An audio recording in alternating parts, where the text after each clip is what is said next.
I like this sort of photography. It's just nice and peaceful, you know. I know I've only got 4 sheets of film that I've brought out with me, and I've got these reeves here that I'm going to get in the frame as well. So let's get this Intrepid on top of the camera, get the lens on, and I'll take the photograph, see how it comes out.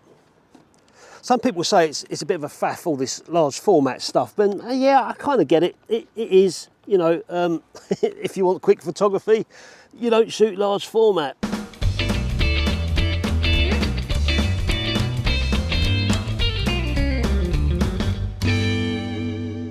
It's as simple as that, but if you just want to slow down and get amazing detail in your negatives, this just makes a nice change. And I don't bring it out all the time, just now and again. I just feel like doing a little bit of large format, and yeah, it just makes a nice change, slows you down a lot more than normal film photography anyway.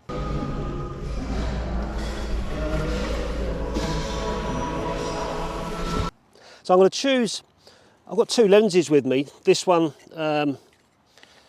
is a super angulon lens. It's a 90mm lens anyway, so it's a nice and wide lens. I'm going to start off with this one first, and then I'll switch over to the another lens that I've got here, which is a Nikon here. And this one I've got the yellow filter on. I haven't got a yellow filter for this one, but the Nikon I've got a yellow filter. So this one is a 105mm lens. But it's not so peaceful when I'm talking into a video camera and vlogging it at the same time. It's much more peaceful when I'm not vlogging with this setup. But it's nice to show you guys some of the large format if you've never done it before. There's plenty of stuff on YouTube, of course there is. And often you saw me fiddling with the little screw down here. So to straighten the camera out, I've got holes on the bottom here for my focal distances. And for these wide shots, I was leaving it at sort of the widest, but this little tiny screw is really fiddly to get on, especially with my sausage fingers. So that's what I was faffing around with. Often I end up cross-threading it, like, and then trying to get it back on again. Told you, what's a palaver? And I'm going to twist this way round, so I'm going to be shooting landscape, not portrait. And I'll just run along, get my composition. I'll show you guys my composition, and then we'll get the dark slide in, put the back cape on, and get a photograph.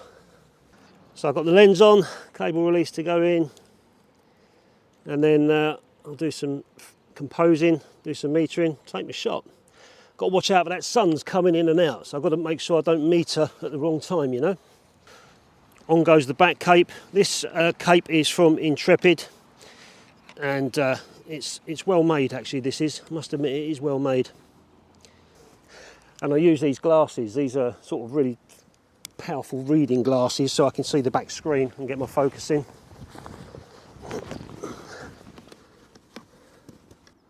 So now I've just opened the lens so I can see what I'm doing. You saw me also, I said about opening the lens. If you don't know, I open the lens up, and the reason I do that is to focus. So if I've got the lens on, I literally open the lens. So I'll open the lens up, open the apertures, and from there I can see on the ground glass what I'm looking at. And then when I go to take the picture, I close the lens off and take my shot. Again, sometimes I've forgotten to close the lens and gone to take a shot. So I've made my fair few mistakes with large format, and I still do. In fact, I do one in this video. Just get a focus now. This is super wide, this lens, beautiful lens. All right, I'll show you guys what I can see through here.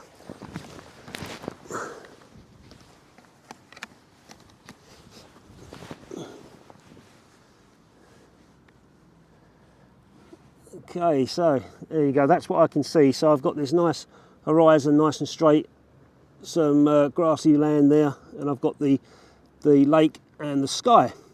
So there's no filters on the lens, but we'll take this shot, meter up, and see how it comes out. And that's what I can see underneath this curtain. So now I'm composed, I can take the curtain off, close the lens so I don't expose my film straight away. And I'm shooting this film at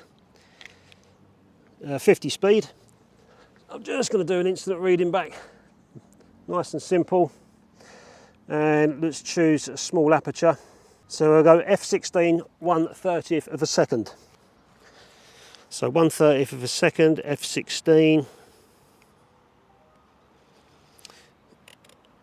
There you go. And I've just got to make sure that when I take my photograph, it's a little bit overcast because that sun's just popped out. So that's what I've got to make sure of. So in goes the film. That's frame number 1. Cock the shutter.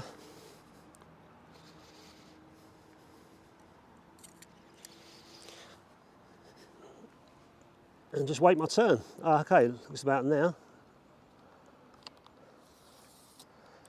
Quickly take the shot. Done, as quick as that. You see these grey slides here, you see this one's hanging out. I'll bring the camera around, you can see a little tiny grey slide at the top, or a grey sticker. That means the film's unexposed. The same was on the other side. So when I put this slide back in, I make sure the black side's sticking out, like so. And when I take the film out, I know that that is exposed and that one's not exposed. So that was my first photograph and it came out okay. I developed that in Ilford ID 11. I'll show you the developing later on, what I use for developing, but for now I'll just quickly give you an overview of the camera. I couldn't quite show you out on the field with a GoPro. So this is the camera that I'm using. It's a 4x5 Intrepid camera. It's a 3D printed black camera. And they're relatively inexpensive as far as 4x5 photography goes. I suppose you could say these cameras are a good introduction into 4x5. It's got all the gizmos and functions that you need to get into 4x5 photography. And I've only just started to scratch the surface, to be honest with you. I don't use this camera, not as much as I should do, but as much as my pocket goes, because this sheet film isn't cheap. It's a lot cheaper to shoot 35mm or 120. But I was fortunate enough to get some 4x5 sheets expired that I can practice with, and I've got about 45 sheets in this box, which is a great advantage for me to go out and practice with this camera. I've got a few flaws with this film. I'll show you as we go on, because I found out throughout the video that this expired film isn't that great. So I'll show you that as we go along. But as far as the camera's concerned, you can get this in all sorts of different positions to get the shot that you want, or get it out straight if you're doing architectural stuff, looking up at buildings, etc. Or portraits. You can really get some nice portraits with it if you want to blur out certain parts of it. You can use all these movements to get exactly how you want to, however you want to be creative with whatever you're photographing. So there's plenty here to play with, and it is good fun. I enjoy shooting large format. It does slow you down a hell of a lot, and I can go out with just 4 sheets of film and be out for hours, being very, very selective, just walking around in nature, knowing that I've got a camera with me and I've only got 4 shots to make the best of it. So it is an enjoyable format to get into, and I think these Intrepid cameras are brilliant for an introduction into large format. Like I said, I don't shoot it enough. You know, I'm shooting a lot of 35mm and 120, but now and again I've got a fresh box of 4x5 in the fridge that I'm very choosy and selective with. But when I come across expired box like this, it's brilliant to just have fun with and practice your 4x5 photography, practice, you know, to your heart's content, because this film has got a few issues. I'll show you that as we go along, which is great because I now know that I can use that film to practice all the movements on this camera and see what I get without wasting film. So now I know what my exposure is. I'm just going to change the lens over and put this 105mm lens on. Before I carry on, I notice that I get thousands of you guys regularly returning and watching the channel without subscribing. So if you enjoy my content, do me a favour and hit that subscribe button. It's totally free, and if you hit the bell icon as well, you'll get notified every time I upload a new video. And there's also a members area you can join for more videos and darkroom content. Let's get on with this large format malarkey.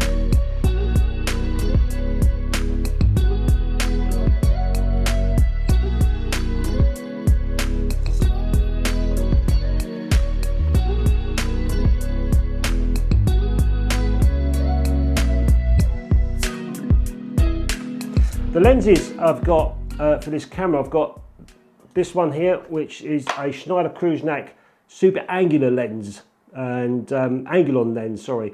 It's a 90mm lens, and I've put on here little tiny cheat sheet for me on the front. It's equivalent to about 28mm lens on a 35mm camera. Whether I'm right with that or not, let me know in the comments, but that's what I think, that's what I've read. But it helps me know that that's a wide lens. So straight away I know it's a wide lens. And it goes from 5.6 to f45, shutter speeds bulb all the way to 500. That's a really good lens for portraits as well. And I can get really close with that. And the other lens I was using, which I'm going to use in a moment, you'll see is a Nikon 105mm lens. That's around about 35mm in 35mm photography. And again, same settings with that one, aperture and shutter speed. And this one I've got, the other lens is a 210mm Nikon as well, which I don't really use that much. So I've got a few lenses there that I play with. And of course, with the camera going through the settings, I also can get really close, if I can undo this nut, by extending the bellows. So I can extend the bellows and get really close to subjects. And of course, when I do extend the bellows, I need to allow for the bellows factor as well with my exposures, just add a little bit more time. And there's a calculator that I use, depending on how far the front standard is from the film plane, if you like. How far that is, measure that, and then I can see how much more exposure I need to give the film. And I've always, in my mind, I've always said, to me, that's like, you know, because the bellows are extended, it just takes a bit more time for the light to reach the back of the film. It's probably the wrong way of saying it, but it's the way that I've got it in my mind. It's probably more easy to understand if it's visual. Imagine if I put a torch against a wall, and I've got the torch close to a wall. It's very bright, so the film's going to get all that goodness straight away. If I pull the torch away from the wall, it spreads and it gets dimmer, so I need to give more exposure for the whole film to get its exposure. That's the only way I can explain it, and it's the way it's in my head, but there's probably a more scientific reason behind it. All I know is my settings, and I need to give more exposure if I've got the bellows extended. So sometimes it's hard to always remember that. The amount of times I've got to take a photograph and I haven't counted the bellows extension, and I've just underexposed a little bit. But that's great, because with brand new films, there's so much latitude, you can generally recover it anyway. But yeah, brilliant little cameras to use. Let's get on with the other scenes that I took. I shot eight sheets of film in this video. So I'll show you the rest of the scenes that I took and how they come out, and then I'll show you a little bit of the developing as well, the developing tanks that I use for 4x5 photography. So I've just walked out into all this growth here. Look, I've set my tripod up already. Some people say well, I use this tripod, it's quite sturdy for that large format camera. It's sturdy enough. I've never had any you know, sort of wobbly pictures as such. And some people sometimes in the comments bang on about, oh, you should have a better tripod than that. This tripod's fine for what I want with my large format. For the exposures that I'm doing, this tripod is sturdy enough, and I'll get by with it. So anyway, there's my scene there. So you can see the sun is coming in and it's going out. I'm going to wait for that sun to come out for this next shot. So I need to meter when the sun's out and wait my chance. But a nice little scene there. I've got all these wood trees going into the water, into the lake. I'm quite far. I walked quite far from where I was. So let's get the camera on the tripod, and I'm just going to use the 105mm lens this time, not the other one.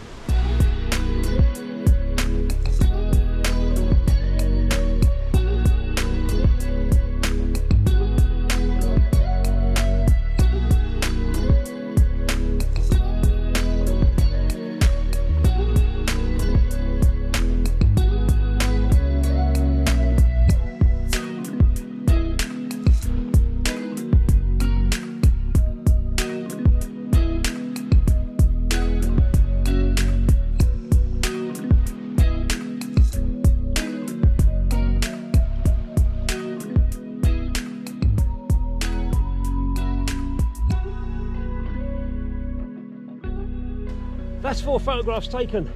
Woo!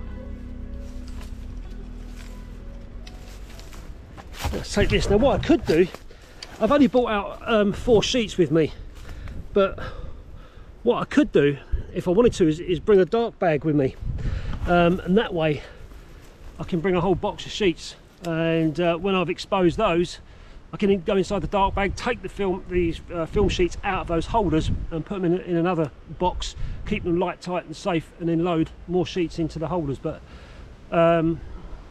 yeah, that's an option if I wanted to shoot more, but I've taken 4 already. And what I do, I always bring out a black bag with me just to put my films in, just in case there's any leaks that come out of these holders. You never know. There shouldn't be, but just in case. And remember, this ADOX film, this 50 film, is expired, and I've already tested a couple of sheets and it come out really well, so I'm quite confident in developing these and getting decent results for going in the darkroom and making prints. So I took 4 photographs down at that lake, and very simple stuff. Just used my Sekonic meter, incident metering, didn't do any spot metering, didn't need to, just did some incident metering, and I got some nice photographs. So I then went to a church up in town, and I thought I'll take a few pictures in the church. The church was open, and I walked inside and I started setting up my camera. I was actually waiting for someone to come over and sort of, you know, with a camera like this, wonder what I was doing, but no one come and questioned me. And the only trouble is with that church, when I looked up, it was full of artificial lights, big spotlights, and I knew that if I took a picture of that, them spotlights are going to be big and bright, and I just didn't want that. I wanted natural light, so I tried to find areas where it was just natural light without these spotlights. And the back wall was the best with the big stained glass window, trying to get a few arches in, and I took a couple of photographs there. But unfortunately, the very first one, I did some spot metering on the stained glass itself. And I did some spot metering, got my value. I stupidly forgot to open up a couple of stops, and I shot it at f/22. But then I thought, okay, that will be interesting to see. It will be underexposed, but I know that I exposed for the glass. We'll see how that looks. And of course, it was underexposed, and this is how it come out.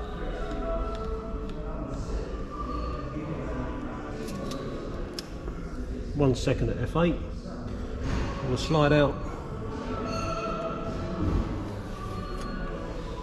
Hit the shutter.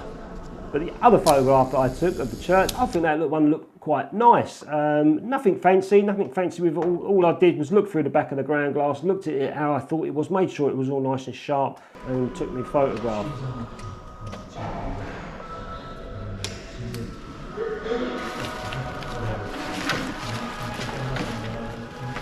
I'm down at the quayside now, and I've seen this nice little scene here. I've got 2 more sheets left, so I'll just show you the scene that I want to get a photograph of.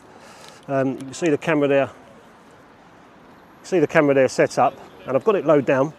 So hopefully that is the sort of composition I'm going to get. So we've got the water, we've got the yellow lines going over. At the back there, we've got these railings as well. I think I might have to lower this down a little tiny bit. But yeah, all I need to do is a little bit of metering, get the film holders in the back, and take a shot. So that one there of the railings, I had to be a bit careful because there was cars coming up and down, but I managed to find this nice little spot where I could get nice and low on the railings, and you can sort of get these leading lines going off. I underexposed that for some reason. I don't understand how I underexposed that, because I was sure I'd got my exposures right, but it was still recoverable, but the negative looked a little bit thinner than I'd hoped for. But it still came out nice, the composition was nice. But the only thing is with this film, I started to notice that in my skies, I'm getting this kind of strange blemishy look. This is what I was getting with this film, but it was touch and go. Some sheets had it and some sheets didn't.